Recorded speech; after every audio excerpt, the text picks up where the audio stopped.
Bismillahirrahmanirrahim. Assalamualaikum warahmatullahi wabarakatuh. Alhamdulillah.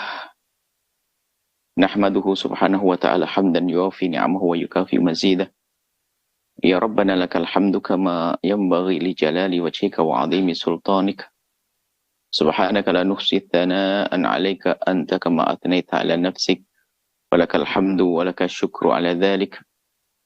Allahumma salli wa sallim ala habibina sayyidina Muhammad wa ala alihi wa ashabihi wa tabi'ina lahum bi ihsanin ila yaumiddin. Allahumma ya Rabbana nas'aluka fahma ulama'ika al-amilin wa ilhama awliyaika as-salihin. A'inna ya Rabbana ala dhikrik wa syukrik wa husni ibadatik. Warzuqna ya Rabbana tawbata qabla al-maut wa syahadata 'inda al-maut wal jannata ba'dal maut, amma ba'd. Yang sangat kami cintai, kami muliakan para perindu ridha Allah, para pecinta baginda Nabi sallallahu alaihi wasallam, para pemirsa dimanapun Anda berada, dan juga yang ingin mengikuti silakan, bersilakan. Masya Allah. Kita Masya Allah sudah masuki hikmah, kita sudah sampai kepada hikmah yang ke-114 yang bunyinya adalah: jika engkau dalam karunia, nikmati dan syukuri. Jika engkau dalam ujian, yakini bahwa itu tidak selamanya, yang akan berakhir dengan kenaikan derajat. Jika engkau dalam karunia, nikmati dan syukuri. Bagaimana kita menghadapi nikmat? Dan bagaimana di saat ada ujian? Kalau kita diberi oleh Allah karunia, maka syukuri karunia tersebut dengan menggunakan sebagaimana yang Allah ajarkan. Kita boleh kok makan enak, kita boleh tidur di tempat yang nyaman, kita membuat rumah yang bagus, kita boleh naik kendaraan yang bagus, boleh. Dalam irama mensyukuri nikmat Allah subhanahu wa ta'ala. Mensyukuri, menikmati, bukan sombong.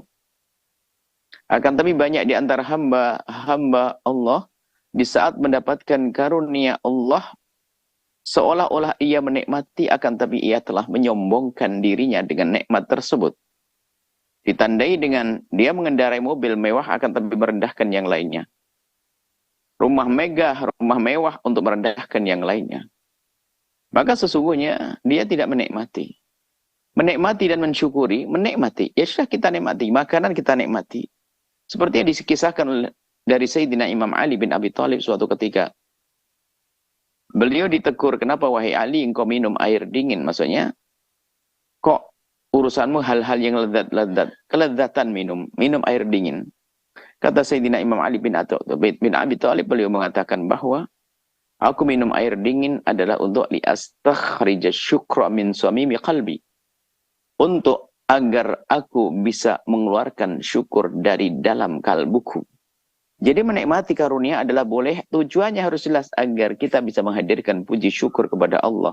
Akan tapi kalau orang menikmati karunia tapi menjadikan sombong, musibah. Artinya dia tidak menikmati. Dia menjadi orang sombong dengan karunia, dan memang kesombongan itu karena karunia. Orang diberi oleh Allah tahta, sombong dengan tahtanya, diberi harta, sombong dengan hartanya. Maka dengan karunia, sombong dengan kecantikannya, kegantengannya, kekuatannya, kesehatannya, dan seterusnya. Karunia menjadikan sifat sombong, maka itu bukan menikmati. Akan tetapi menikmati adalah dalam irama mensyukuri. Jadi di saat kita menikmati karunia, kita akan menggunakan karunia untuk sesuatu yang Allah ridhai. Bukan untuk sesuatu yang Allah murkai. Dan kemudian di saat kita menikmati tersebut, kita langsung sadar bahwa ini karunia dari Allah subhanahu wa ta'ala. Itu makna menikmati. Islam tidak melarang kok kita menjalani hidup dengan baik. Bahkan diajarkan dalam doa Rabbana atina fid dunya hasanah.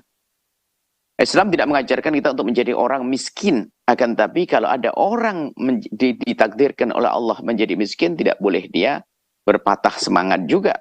Karena karunia Allah sangat luas, bisa merubah siapapun.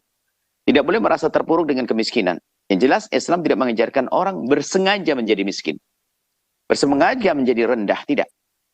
Akan tapi di saat dia dijadikan oleh Allah tidak mampu, miskin, dan seterusnya, dia tidak merasa terpuruk dengan itu semuanya. Karena apa? Dia faham hikmah berikutnya.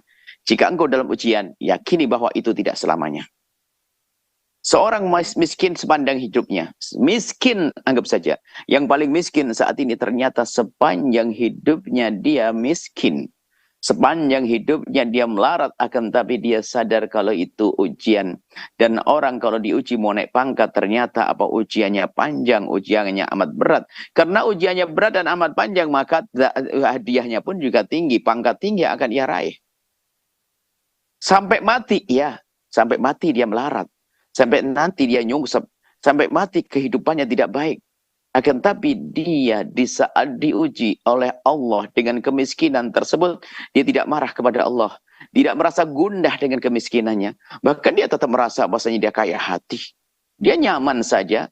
Tidak karena kefakirannya lalu dia korupsi. Tidak karena kefakirannya lalu dia nyuri. Tidak.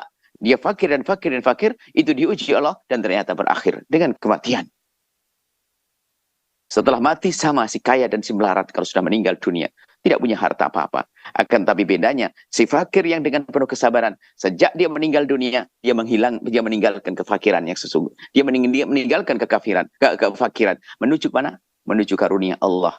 Pahala daripada kesabaran yang pernah ia hadirkan di saat menghadapi ujian. Dan semuanya akan berakhir. Maka yang punya karunia hendaknya bersyukur. Adapun yang diuji oleh Allah dengan sakit akan berakhir. Antara sehat atau kematian. Kematian bagi orang beriman, no problem. Sampai disabdakan dalam satu riwayat, baginda Nabi SAW menyebutkan, ajaban, ya amri ummati, inna amrahu kullu khair, wa la yakunu dhalika illa li mu'minin. Ajaban li amri ummati, mengherankan urusan umatku. Inna amrahu kullu khair. Inna amrahu kullahu khair. Semua urusannya baik-baik. Wala yakunu dzalika illa lil mu'minin, dan itu tidak boleh terjadi kecuali untuk orang beriman. In asabathu sarra syakar kana khairan lahu.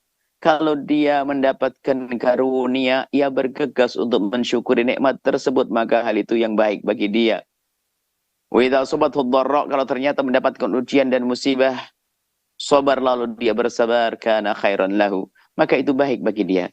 Jadi di hadapan Allah intinya, ada orang kaya raya, dia berderma dengan kekayaannya, dia beruntung. Memang untuk menjadi mulia, dia banyak bersedekah, banyak berbuat baik dengan kekayaannya.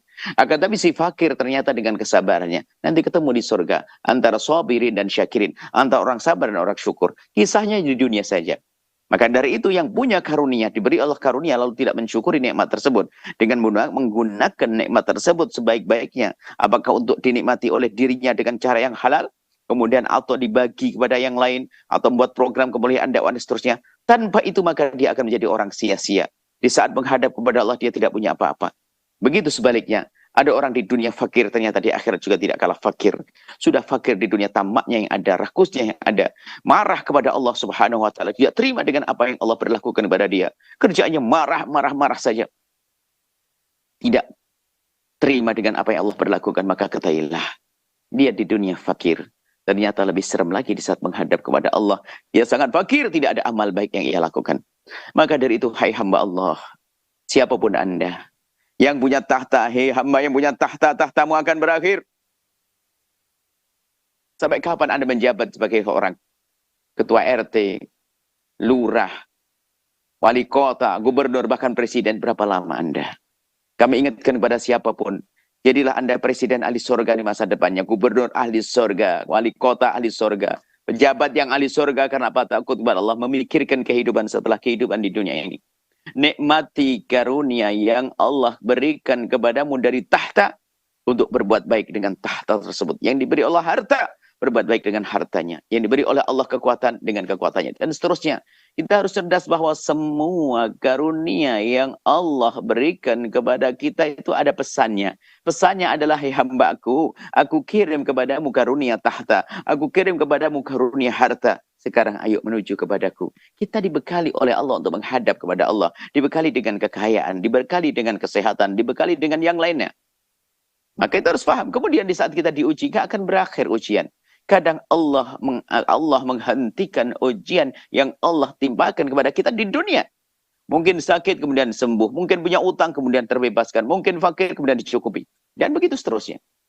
Di dunia ini, lihat kisah musibah akan berakhir. Sampai nanti di saat naudzubillah, di saat naudzubillah kalau orang di dunia tidak baik, ternyata dia mengakhiri kehidupannya dengan tidak baik, namanya su'ul khatimah, sehingga di dunia tidak baik, di akhirat pun menjadi tidak baik. Akan tapi ayo kita menjadi orang cerdas. Di saat Allah berikan karunia, kita syukuri, kita gunakan untuk yang Allah ridhai, bukan berfoya-foya dengan tidak jelas. Kita ingin membangun umat dengan apa yang Allah berikan pada kita. Kemudian setelah itu, di saat Allah menguji kepada kita, ayo kita yakini bahwa ini adalah pengangkatan derajat untuk kita. Kalau kita faham makna ini, Allah akan derajat kita dengan kesabaran kita. Dan semuanya akan berakhir. Kalau tidak berakhir di dunia, maka akan berakhir dengan kematian kita. Sehingga seorang yang diuji Allah dengan bermacam-macam ujian, kemudian meninggal dunia, ketahuilah setelah itu, dia berada di surga tertinggi. Pangkatnya orang-orang sabar. Maka dari itu, siapapun dari Anda, renungi kehidupan Anda. Kaya dan melarat gelar di dunia. Akan tapi di surga semuanya ada. Ada orang kaya masuk surga, ada orang melarat masuk surga. Permasalahan bukan karena melarat dan karena kaya. Karena memang mereka adalah para kekasih-kekasih Allah. Siapapun Anda, ayo berusaha menjadi orang yang lebih baik dari hari ini. Berusaha menjauhi keharaman. Semakin dekat kepada Allah. Jangan berasangka buruk kepada hamba Allah. Jangan berasangka buruk kepada Allah. Indah, yuk, indah dalam kehidupan. Indah di dunia dan indah di akhirat. Masya Allah kepada semua yang mengikuti acara ini kami ucapkan terima kasih. Dan semoga Allah memberikan kepada kita ilmu yang manfaat. Semoga kita semakin cinta baginda Nabi. Panjang umur, sehat, afiat. Dan semuanya kelak diberi oleh Allah husnul khatimah. Husnul khatimah berkat Sayyidina Muhammad. Al-Fatihah.